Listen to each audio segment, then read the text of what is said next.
đầu. Đức Chúa Giêsu vào ngày 22 độ trời ban người phép trừ tà ác và chữa các thương đặc bệnh. Tên 12 sứ đồ sau này, sứ đồ thứ nhất là Simon, cũng gọi là Pê-đơ, và anh Lê là anh người, Gia-cơ con của Sê-bê, và Giăng là nhân tử, Phi cùng là Lê-vi, cô An là Giơ là người Lê, Gia-cơ con của A-phê, cùng là Lê, Simon là người Pha-han, cùng Giu-đa Iscariot và đại phản Chúa Giêsu. Ấy đó là người hai sứ đồ của Giêsu Sa-ri và có quyền năng từng đi đến nhân loại, cũng từng vào một thánh nào của dân Sa-ri cả, sống nào đi đến cùng con như thang động quốc nhà Israel. Đi đến đường, ai đã ngăn cản, luôn liên lạc rồi, ai chữa lành kẻ đau, đi sống kẻ chết, làm sạch kẻ vùng, và trừ các quỷ. Các ngươi đã được làm không thì không, nên đã gặp phạt hoặc tiền trong nước các ngươi, cũng đừng đem ra phải điều hoặc phải áo mà có thể học đây, vì làm việc đáng được tổ đoàn. Các ngươi là người nào hay là đại nào, hãy hỏi thăm ai là người đang gắn với mình, rồi tới nhà nào có những người đi, và khi vào nhà nào hãy cầu bình an cho người ấy. Nếu nhà đó xứng đáng thì sự bình an các ngươi xin cho họ, làm không thì sự bình an các ngươi trở về các ngươi. Nếu ai không tin tưởng, không nghe lời các ngươi, khi ra khỏi nhà đó hay là thành đó, hãy phục vụ ăn cho các ngươi. Quả thật ta nói cùng các ngươi, đến ngày phán xét thì sự Sodom và sự Gomorrah sẽ bị phán phạt nhẹ hơn ngày ấy. Okay, so this is a very powerful passage of scripture. Nên đây là một đoạn kinh thánh vô cùng đầy năng quyền. And in light of what we've been studying in this unit of study, Christ followers, Jesus here is doing exactly what we're meant to do, send out. Và ở đây chúng ta thấy các môn đồ của Đấng Christ được sai, được đi ra giống như điều mà Đức Chúa Giêsu Christ đã gọi họ, tức là họ sai ra đi. So we're going to look at this section here, Yeah. the limit of the passage. So if I just know it's page 10. Yeah. Và ở đây trong trang 10 này thì cái câu hỏi là trước tiên những giới hạn của phân đoạn này là gì? So we need to ask the question, why does Jesus say this here? Nên chúng ta phải hỏi cái câu hỏi là tại sao Chúa Giêsu lại nói cái lời này ở đây? And why does he call the 12 out of the group of other disciples to follow him? Và tại sao Ngài kêu gọi 12 sứ đồ này đi riêng ra giữa khác với việc riêng ra khác với những môn đồ khác đang đi theo Ngài? Because we can mistake that there was only 12. But remember, he called these 12 out of a larger group. Và chúng ta hãy nhớ rằng không phải chỉ có 12 môn đồ thôi, nhưng mà có nhiều môn đồ. Nhưng mà trong số đó Ngài gọi riêng 12 môn đồ này ra. So one of the questions we need to ask is, where does this passage fit? Vậy nên một trong những câu hỏi mà chúng ta phải tự hỏi mình là cái đoạn này nó phù hợp vào cái hoàn cảnh nào? Because in verse 10 it says he gave them power over unclean spirits to cast them out, heal all the sickness and all kinds of diseases. Vì ở trong câu 1 nói rằng Ngài ban quyền phép để họ trừ mọi ác linh uế linh và chữa các thứ tật bệnh. Ngài ban quyền phép cho họ. So Jesus wasn't asking these 12 to do something that he hasn't already shown them how to do it. Và vì vậy chúng ta thấy Chúa Giêsu không có đòi hỏi họ phải làm một cái điều gì mà chính Ngài chưa làm để cho họ xem thấy. So the larger limit of the passage goes all the way back to chapter 8. Nên tất cả cái đoạn này nó liên hệ tới cả trong đoạn 10, bắt đầu tại ở đoạn 10. Remember when Jesus came off the mountain from giving his teaching, he met a leper in chapter 8 and healed him. Chúng ta nhớ rằng khi Chúa Giêsu Ngài lên núi và Ngài bắt đầu dạy dỗ thì Ngài đã chữa lành, gặp một người phun và Ngài đã chữa lành cho người đó. Then in verse 5 of chapter 8, it tells us how Jesus healed the centurion's servant. Rồi ở trong câu 5 của đoạn 8 thì thế nào đã chữa lành cái người đầy tớ của cái đầy tớ của cái người cai một thầy đội. Then in verse 14, it tells us how Jesus healed Peter's mother-in-law. Rồi trong câu 14 thì nói rằng thế nào Chúa Giêsu đã chữa lành bà gia của Phi-rơ. It's verse 16, it tells us how he healed the sick and the demon-possessed. Rồi đến câu 16 thì nói thế nào Chúa Giêsu đã chữa lành kẻ bệnh và người bị quỷ ám. In verse 23, we see the storm obey him. Rồi khi trong câu 26 chúng ta thấy trong câu 23 chúng ta thấy cơn mưa, cơn là bão phải vâng theo lệnh của Ngài. Verse 28, we see the demon-possessed men healed. Rồi trong câu 28 chúng ta nhìn thấy người bị quỷ ám được chữa lành. Chapter 9, verse 1, he heals the paralytic. Rồi đến cái người đoạn 9 câu 1 thì Ngài chữa lành một người bị bệnh bại. Verse 18 of chapter 9, he heals the woman and restores the girl back to life. Rồi trong đoạn 9 câu 18 thì Ngài chữa lành cho một con gái của một bà kia đã chết rồi. In verse 27, he heals two blind men. Rồi trong câu 27 thì Ngài chữa lành cho 2 người mù.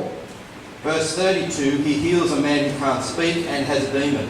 Rồi câu 30 thì Ngài chữa lành cho một người điếc và đuổi quỷ ra khỏi một người đuôi và đuổi quỷ ra khỏi người mù này.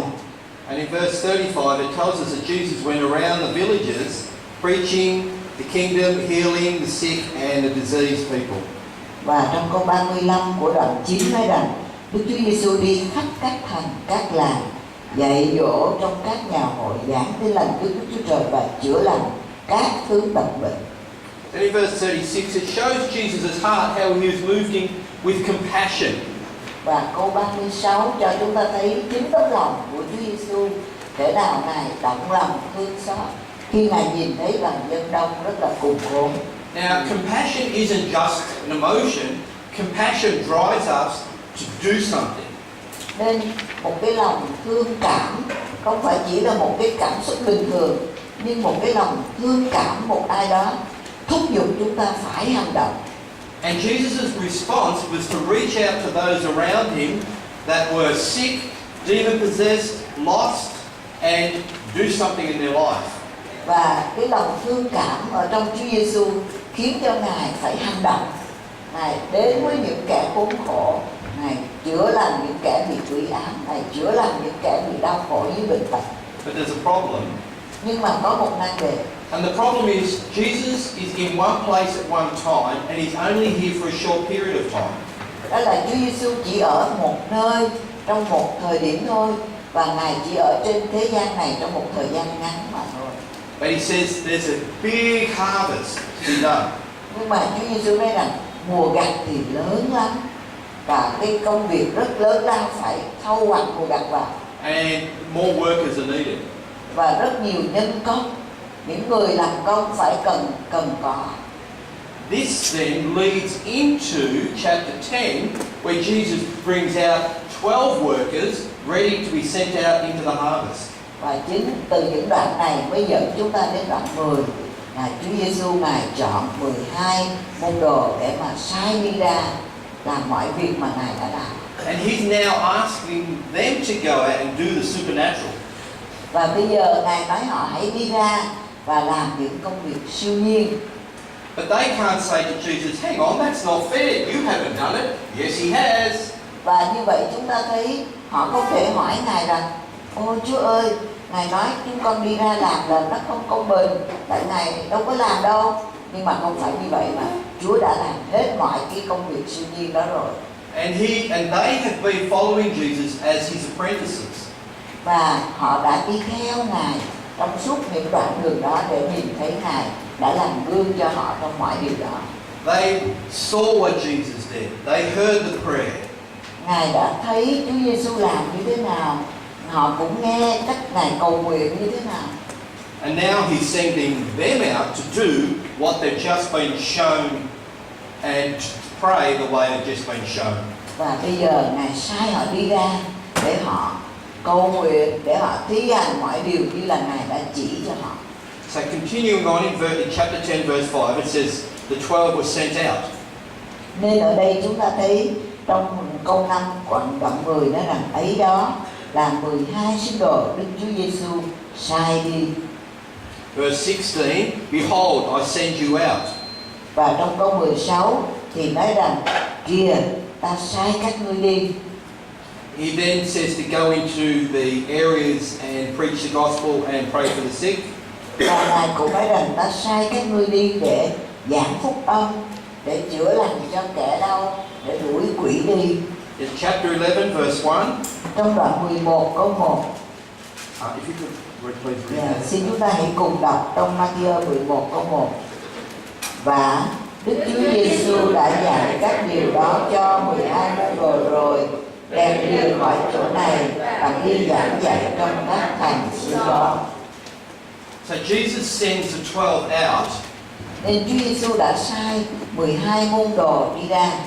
And here's something you've probably missed in your reading.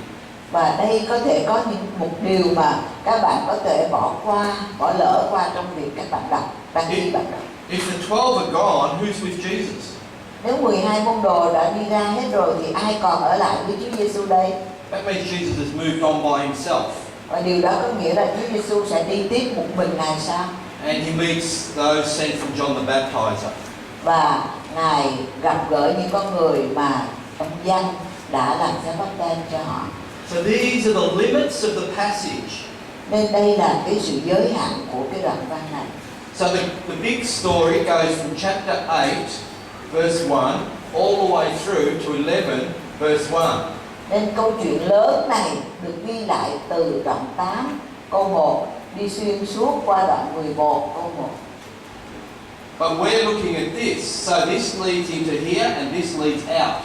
Nhưng bây giờ chúng ta đang học đoạn 10, câu 1 đến câu 15. Cho nên chúng ta thấy nó là kế tiếp của cái phần trước của đoạn 8 và nó dẫn chúng ta đến cái đoạn 11 đây. So if we just read 10, 1 to 15, we don't get the context. Nên nếu chúng ta chỉ đọc đoạn 10, câu 1 đến câu 15 thôi, chúng ta không nhận được cái mặt văn. But the immediate limits are 9:35 to 38 because he's asking for more workers. Và nhưng mà trong câu 9, ở đoạn 9 của câu 35 đến câu 38 thì đó là cái phần mà Ngài nói phải cần thêm nhân sự được đi ra với Ngài nữa. And immediately he chooses 12 workers. Và rồi ngay tức khắc Ngài chọn 12 môn đồ. Because there was a bigger crowd following Jesus than just 12. Ngài chọn 12 cái con gạt này, 12 cái nhân sự này, vì cái nhóm môn đồ đi theo không phải chỉ có 12, nhiều nữa, nhưng mà Ngài lấy riêng ra 12 môn đồ, 12 con gạt. In another place it says that he sent out 70. Rồi một chỗ khác thì chúng ta thấy Chúa sai đi ra 70 môn đồ đi ra nữa. We know there were crowds following him. Chúng ta biết rõ là có những đám đông người họ đi theo Chúa. But he chose these 12 in response to saying, pray to the Father or the Lord of the harvest. Và nhưng mà Ngài chọn 12 cái nhân sự này, con gặt này, để nói họ là hãy cầu nguyện cho Đức Chúa Cha là chủ mùa gặt, để Ngài sai thêm con gặt đến trong mùa của mình. So this is your limits of the passage. Nên đây chính là cái phần giới hạn của đoạn kinh thánh này đây. And it helps give you some context. Và giúp cho chúng ta thấy được một số những cái mặt văn. Over the page number 2, what is the context of the passage? Và trong cái trang 2, cái mặt văn của cái đoạn này, những cái giới hạn của đoạn này là gì? Why did in verse 1 it says he called the 12 and told them what to do? Trong câu 2 thì bối cảnh phân đoạn là gì? tại sao Ngài kêu gọi họ và Ngài bảo họ phải làm gì. Because of this, chapter 9, verse 35 to 38, he's building into this. Và vì cớ ở trong đoạn 9 câu 35 đến 37, nhu cầu có nhiều con giặc lắm. Và bây giờ đến đoạn 10 câu 1 này thì Ngài chọn 12 người này và sai đi ra. Notice we're dealing with the there and then. Và chúng ta thấy rằng ở đây Ngài đang xử lý cái công việc của lúc bấy giờ, của tại nơi đó. Back in Jesus' day. Ở tại nơi trong những thời điểm, trong thời kỳ những ngày mà Chúa Giêsu đang hành động, đang đi ở trên trần gian này. And if you look at the 12 that he chose, they were just common people. They weren't religious leaders. Và nếu chúng ta nhìn vào 12 người mà Ngài chọn lựa, họ chỉ là những con người tầm thường, bình thường thôi. So they didn't have a biblical or theological education. Nên họ cũng không có một cái nền thần học, giáo dục về thần học. They would have grown up learning about God in the synagogue. Họ có thể từ nhỏ họ lớn lên học biết về Chúa ở trong những nhà hội. But now they were seeing God in action, in the flesh, doing the miraculous. Nhưng mà bây giờ họ chứng kiến rằng Đức Chúa Trời ở trong xác thịt đang thi hành những dấu kỳ phép lạ. Put yourself in their place when he said to them, now you go and do what I've just done supernaturally. Và bây giờ các bạn hãy tự đặt mình vào trong cái vị trí của những môn đồ lúc đó và lắng nghe Chúa gọi rằng bây giờ đến phiên các ngươi, hãy đi ra và hãy làm những gì ta đã làm. Whoa, I've had no biblical training. Và chúng ta nói wow, con chưa được huấn luyện gì về Kinh Thánh mà. I'm only a fisherman. Và con chỉ là những người đánh cá thôi. I just collect money. Con người kia thì thu thuế là chỉ ngồi đếm tiền, thu tiền thôi. These were just normal, everyday people. Nên đây là những con người bình thường của trong đời sống mỗi ngày. And yet, he was asking them to do what the religious leaders should be doing. Mà dẫu vậy, Chúa lại bảo họ là hãy đi ra làm những gì mà đáng lẽ những nhà lãnh đạo tôn giáo phải làm. But the religious leaders weren't doing that. They built a religious system to control the people. Nhưng mà những nhà lãnh đạo tôn giáo thì không chịu làm những việc đó, nhưng họ lo xây dựng một cái hệ thống tôn giáo để mà kiểm soát mọi người. And Jesus brings them back to an understanding of the things of the kingdom of God, not the religious system. Và Chúa Giêsu vẫn đưa những nhà lãnh đạo tôn giáo này trở lại đúng cái điều thuộc về vương quốc Đức Chúa Trời. Đó không phải là một hệ thống của giáo điều, một cái hệ thống tôn giáo. So he chooses his 12 and says, now you've been my apprentices, now you're going to go out and put into practice what you've learned. Và bây giờ Chúa lấy 12 môn đồ ra và Chúa nói bây giờ các ngươi đã học những gì, đã thấy những gì ta làm rồi. Bây giờ ngươi hãy đi ra và làm y như những gì ta đã làm. So number 3 on that page. Nên trong câu hỏi thứ 3, Some of the social context, they didn't have the right as far as the religious leaders were concerned to do these things. Và chúng ta đọc câu hỏi số 3 nói rằng bối cảnh lịch sử, xã hội địa lý, văn học là gì? Đó là họ không có, giống như là họ không đủ cái quyền, các môn đồ này không đủ quyền để mà thi hành những gì Chúa đòi hỏi bằng như các nhà lãnh đạo tôn giáo.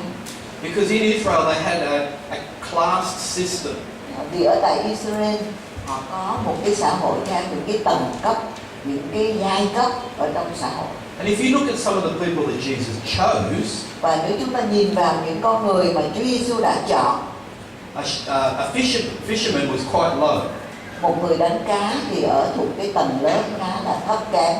A collector of taxes was even lower. Rồi đến một cái người thu thuế thì lại còn thuộc tầng lớp thấp kém hơn nữa. Remember what the religious leaders would often say to Jesus? They would say, you're with sinners and tax collectors. Chúng ta có nhớ những nhà lãnh đạo tôn giáo thường trách móc Chúa Giêsu điều gì không? Họ nói thầy là cái người thường ăn với những kẻ tội nhân và những bọn thâu thuế. So as far as they were concerned, the tax collectors weren't very good people. Nên chúng ta nhìn thấy là những người thâu thuế là những người không phải những người tốt lành gì. What is this gospel called? Vậy thì phúc âm được gọi là gì? The gospel of what? Phúc âm được gọi tin lành cho kẻ gì? The poor. Matthew. Yeah.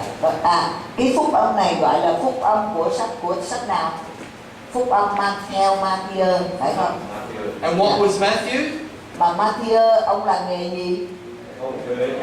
Tax collector, who is very low.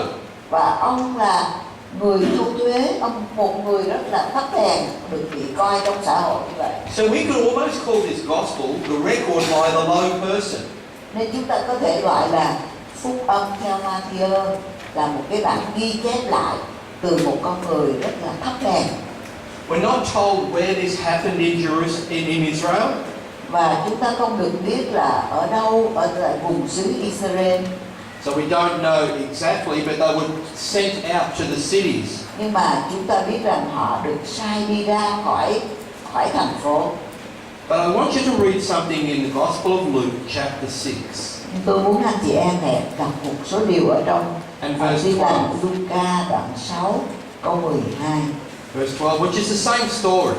Và cũng là một câu chuyện tương tự như vậy. But Luke helps us to understand something here. Nhưng mà Luca giúp cho chúng ta hiểu thêm một số điều ở tại đây.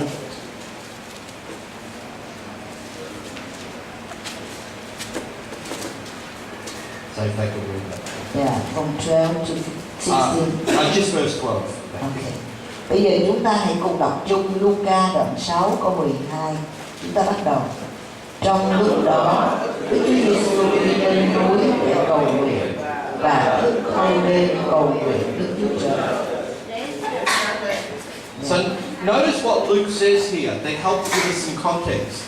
Chúng ta lưu ý ở đây thấy Luca nói gì? Luca giúp cho chúng ta nhìn rõ trong cái mặt văn này. Firstly, he tells us that Jesus was on a mountain. Trước nhất thì ông nói cho chúng ta biết rằng Chúa Giêsu Ngài đi lên núi. We don't know which mountain, but he was there on the mountain to pray. Và chúng ta không biết Ngài lên núi nào, nhưng chúng ta biết rằng Ngài đi lên núi ở tại đó để cầu nguyện. How long did Jesus pray? Và Chúa cầu nguyện trong bao lâu? Yeah, the whole night. The whole night. Ngài thức thâu đêm để cầu nguyện. And what do you think would have been one of the main things he prayed about? Và anh chị em suy nghĩ Ngài sẽ cầu nguyện chính về cái điều gì? Pray to choose. Yes. So if he's got many disciples, he needs to hear from the Father because he's doing the Father's will. Which ones do you want? Và chúng ta thấy ở đây Ngài cầu nguyện.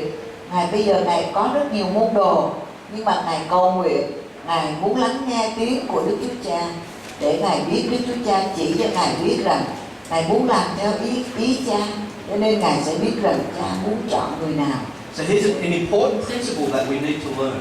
Nên đây chính là một nguyên tắc vô cùng quan trọng mà chúng ta cần phải học được. In a major decision, we need to spend time listening to the Father.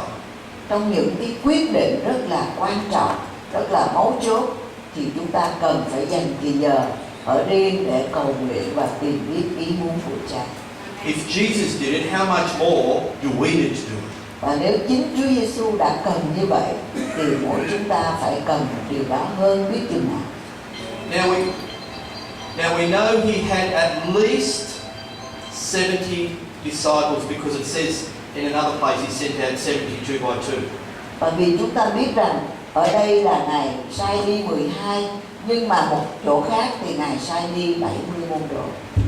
So he only chose 12 out of the 70. Nên ở đây chúng ta thấy Ngài chỉ chọn 12 người từ trong số 70 môn đồ. Put yourself in this situation. Bây giờ chúng ta hãy đặt chính mình vào trong cái hoàn cảnh này. You have 70 workers. Bạn có 70 nhân sự. And you're going to pick the best 12. Và bạn sẽ chọn cái người mà tốt nhất, 12 người tốt nhất trong số 70 người đó. Which are the best ones? Thì ai là người tốt nhất đây? Jesus prayed and spent time and asking the Father all night.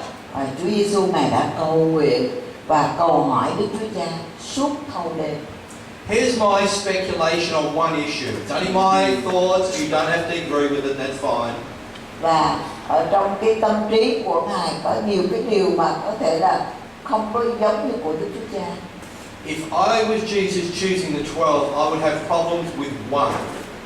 Và nếu tôi là Chúa Giêsu trong việc chọn như vậy, tôi gặp nan đề với một người thôi. Which one do you think that is? Các bạn nghĩ người nào? Đó là người nào?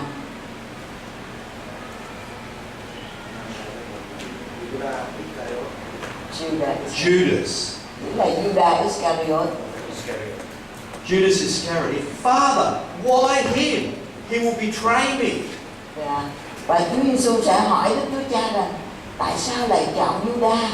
Vì Judas là người sẽ phản bội con mà. I wonder if Jesus really wrestled with that issue.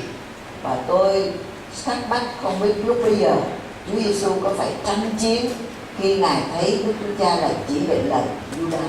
Because if he wants the best workers, vì nếu Ngài muốn chọn những con người nhân sự tốt nhất, was Judas one of the best? thì Judas có phải là một trong những người tốt nhất không? No. Không. However, Tuy vậy, we know that Jesus chose Judas, so he submitted to the Father's will, even maybe if he didn't understand it fully. và chúng ta thấy ở đây Chúa Giêsu Ngài vẫn đầu phục ý Cha, mặc dầu Ngài không hoàn toàn hiểu hết là tại sao Đức Chúa Cha lại chọn Judas Iscariot. Now we weren't there, so we don't know. So that's just my thoughts. Agree or disagree? That's not the issue. Và chúng ta không có mặt ở lúc đó vào thời bấy giờ, cho nên đó chỉ là cái suy nghĩ của tôi thôi. Các bạn có thể đồng ý hay không đồng ý thì đó là theo ý của bạn. But what it does show us is sometimes we will not agree with the Father, but still we need to do the Father's will. Nhưng mà cái ý tôi muốn nêu rõ ở đây là có nhiều lúc cái điều chúng ta nghĩ lúc như nó khác với điều của Đức Chúa Cha, nhưng mà chúng ta vẫn phải luôn luôn đầu phục ý của Đức Chúa Cha. We might not fully understand why he asks us to do what he asks us, but we still need to do it. Và chúng ta có thể có nhiều lúc chúng ta không hiểu tại sao Ngài lại bảo chúng ta làm cái điều đó, nhưng mà chúng ta vẫn vâng phục theo điều mà Ngài đã bảo chúng ta làm. From a literary perspective, notice where Matthew sits in the New Testament. Và chúng ta nhìn về một cái phương diện nghĩa đen thì chúng ta thấy Matthew ông ở vị trí nào khi ở trong cái bối cảnh này? What position does it sit in the New Testament? Vị trí của ông ở trong cái bối cảnh của Tân Ước đó là như thế nào? Where? Ông ở vị trí nào? Thu thuế cho người làm.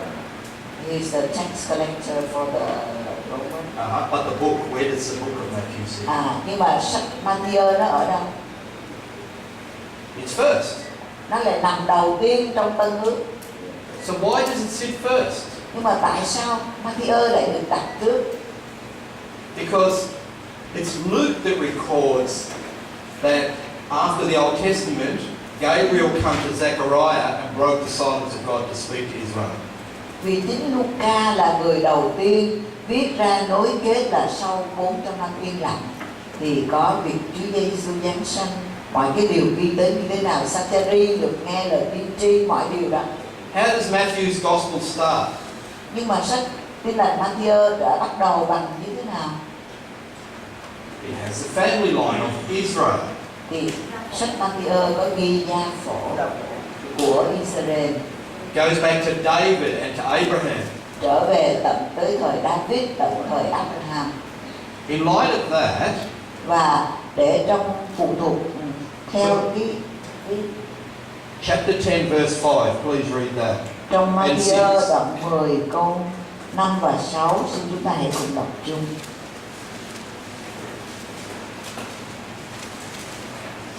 Matthew 10. 10, 5 and 6. Chúng ta hãy cùng đọc Matthew đoạn 10 câu 5 và 6. Chúng ta bắt đầu.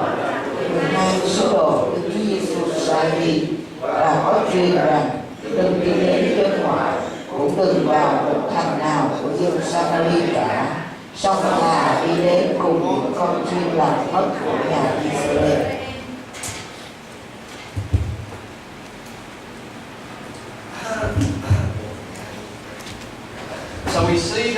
The disciples were only to go to Israel. Và chúng ta thấy ở đây rằng các môn đồ đó chỉ đi đến với dân Israel mà thôi. Not to the non-Jews or to Samaria that was in the middle here. Và cũng không được sai đi đến với những người không là dân Do Thái, cũng không được sai đi đến với dân Samari đang ở cái vùng đất khoảng giữa đây. So that means they went to the north and to the south. Nên điều đó có nghĩa là họ đi ra vùng phía Bắc, họ đi ra vùng phía Nam. Why would Jesus say that? Matthew records it, but Luke doesn't. Và tại sao Chúa Giêsu lại nói như vậy? Matthew thì ghi lại điều đó, còn ông Luca thì họ đã không ghi. Who was the main audience or the main people to receive that he was writing to? Và ai là cái độc giả, những cái người sẽ nghe, sẽ nhận lấy những cái lá thư mà những gì ông viết ra cho ai? The Jews. Cho dân Do Thái. Who would understand the family line of the Jews except the Jews? Vì nếu những người không thuộc về dân Do Thái thì họ không hiểu về cái gì viết trong gia phổ. Người Do Thái họ ghi lại cái gia phả như vậy, ghi về dòng dõi như vậy. Đó là cách của người Do Thái. Nên khi ông viết thư này là viết cho người Do Thái. So this is why he sends out 12 Jews to the nation and of the Jews and not to the Samaritans or to the non-Jews. Vì vậy mà ở đây Chúa sai các môn đồ đi đến với những người Do Thái, không có đi đến với những người không thuộc về Do Thái, cũng không đến với những người Samari. Although Jesus' mission was universal, his first mission was to Israel. Và mặc dầu chức vụ, sứ mạng của Chúa Giêsu là cho cả toàn thế giới, nhưng mà trước nhất là giảng cho người Israel, người Do Thái. Have you ever seen that before? Chúng ta có thấy điều này trước đây không? Sometimes in our reading we can miss so much because we're rushed, or we're lazy, or we're sloppy, or we just don't understand. Vì như vậy trong khi chúng ta đọc lời Chúa, chúng ta bỏ lỡ nhiều cái lắm. Có khi tại vì chúng ta đọc quá nhanh, hay chúng ta lười biếng, hay chúng ta không hiểu, hay chúng ta chỉ đọc qua vậy thôi, chúng ta bỏ lỡ rất nhiều điều. Remember I made a statement yesterday. Hãy nhớ rằng tôi đã nói một điều này hôm qua. The thing that we hold as high priority we will soon find time to do. Và cái điều nào mà chúng ta coi nó là ưu tiên hàng đầu thì chúng ta luôn luôn tìm ra thời gian để làm điều đó. You want to be good at reading and studying and understanding the Bible, find time to do it. Và nếu anh chị em muốn mình có thể đọc tốt, có thể hiểu tốt lời Chúa thì chúng ta phải luôn luôn dành thì giờ để cho việc đó. You read it to understand it, to help yourself and help others. Bạn đọc cho đến khi nào bạn hiểu được để giúp chính mình và cũng giúp những người khác nữa. But sometimes in our reading we think, oh, I can read from a small time, then I have to do pastoral work, then I have to go with my wife, then I have to be with my children, and we rush. Nhưng mà nhiều lúc chúng ta coi đồng hồ, chúng ta nói ô mình chỉ đọc được 10 phút thôi, rồi mình phải bắt đầu đi lo trả lời các thơ, rồi mình phải lo công việc nhà, phải lo chở con đi học, phải lo điều này điều kia, và chúng ta cái giờ đọc kinh thánh suy gẫm chúng ta rất là vội vàng. What priority do you put on understanding the Word of God well? Và bạn đặt cái ưu tiên hàng đầu của bạn là gì? Đó là ưu tiên là mình phải hiểu lời Chúa cho thật rõ ràng. You have the main thing that you need, the Bible and the Holy Spirit. Và bạn đặt cái điều chính nhất mà bạn cần, đó là Kinh Thánh, lời Chúa và Đức Thánh Linh. Secondary helps Và rồi cái sự giúp đỡ thứ hai could be things like Google, có thể chúng ta lên Google other books, hay tìm vào những sách chú giải khác, other people. hay là tìm những con người khác. Because maybe someone might have already done some study in this area and help you. Vì có thể có những người nào đó họ đã nghiên cứu về cái lĩnh vực này rồi và họ có thể giúp đỡ bạn. But the first priority is the Bible and the Spirit. Nhưng mà cái ưu tiên hàng đầu chính là Kinh Thánh cùng với Đức Thánh Linh. People say to me sometimes, How do you know these things? Và có nhiều khi người ta hỏi tôi là ôi làm sao mà ông biết được cái điều này? Yes, I've done a lot of study, Đúng là tôi đã nghiên cứu rất nhiều, but that's secondary. nhưng điều đó là hạng nhì thôi. I also spend a lot of time reading the Bible and praying about and asking for illumination from the Spirit of God.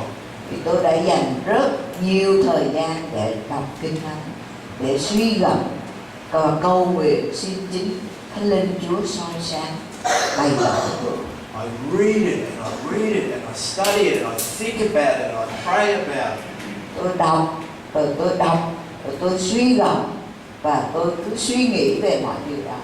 And if there's something I don't understand, maybe I might talk to someone or go to Google or read a book. But my first priority is the Scriptures and the Spirit. Và những gì tôi không hiểu, có khi tôi có thể lên Google hay là tôi hỏi ai đó, hay tôi tìm xem sách khác. Nhưng mà luôn luôn điều đầu tiên của tôi là Kinh Thánh và cùng với Thánh Linh. So what I've been telling you isn't anything new. It's already there. You've probably read this over and over yourself, but you've missed it. Nên những gì tôi trình bày cho các anh chị em, nó đã nằm ở trong quyển Kinh Thánh rồi. Nhưng mà khi bạn đọc, bạn bỏ lỡ qua, bạn không thấy. Here's a challenge. Và đó là một thách thức. Choose to become good readers and studiers of the Bible. Chúng ta hãy quyết định chọn là mình sẽ trở thành một người đọc lời Chúa và suy gẫm lời Chúa một cách rất là tốt đẹp nhất. Not just to fill our head, Không phải chỉ làm đầy cái trí, cái đầu của chúng ta mà thôi, but to fill our spirit, nhưng mà làm đầy tâm linh của chúng ta, so that we can then go out and do. để rồi sau đó chúng ta có thể đi ra và làm. Jesus had these 12 walk with him, see what he did. Chúa Giêsu Ngài có 12 môn đồ cùng đi với Ngài và đã nhìn thấy Ngài làm gì. And then said, go. Rồi sau đó Ngài bảo hãy đi ra. We're going to have a break, but let me give you this thought and you can think about it over the break. Và trước khi chúng ta nghỉ giải lao thì tôi sẽ đưa anh chị em cái suy nghĩ này để anh chị em có thể suy nghĩ trong thời gian. So we've seen the beginning of Matthew, the family line. Chúng ta đã thấy cái phần đầu của sách Matthew, cái gia phả. We've seen this story here in Matthew and it's limit from chapter 8 to 11. Rồi chúng ta thấy câu chuyện này trong phần Matthew và chúng ta thấy nó giới hạn từ ở trong đoạn 7, đoạn 8 cho đến đoạn 11. The end of Matthew in chapter 28, 18 to 20. Và phần cuối của sách Matthew từ 18 đến 28. Go and make disciples was to these 12, but it was more than that. It's to us as well. Và thì cái mạng lệnh đó truyền tới không phải cho các sứ đồ mà cho tới chúng ta. Which then begins to bring it from the there and then into the here and now. Và như vậy đem cái câu chuyện này từ lúc đó, thời bấy giờ đến cho chúng ta bây giờ và hiện nay. So here's the thing I want you to think about. Và đây là điều tôi muốn các bạn hãy suy nghĩ. If we are to be supernatural Christ followers, Nếu chúng ta muốn trở thành những người bước theo Đấng Christ một cách siêu nhiên, like the disciples, where do we do our apprenticeship for the supernatural? Apprenticeship learning. thì bây giờ chúng ta học được, chúng ta sẽ học ở đâu để chúng ta có thể trở thành những môn đồ siêu nhiên? It's by walking with Jesus as we read the scripture, because what he did, he now tells us to go and do, like these 12. Đó là nhờ qua việc chúng ta đồng bước đi với Chúa Giêsu. Khi chúng ta cùng đọc lời Chúa mỗi ngày, hiểu biết Ngài bước đi và làm theo những gì Ngài sai đi chúng ta. He said to go, but are we doing these things? Và Ngài bảo chúng ta là đi ra, nhưng mà chúng ta có đang làm việc đó không? So we'll break for 10 minutes. Nên chúng ta hãy suy gẫm điều đó và bây giờ chúng ta nghỉ 10 phút và chúng ta sẽ trở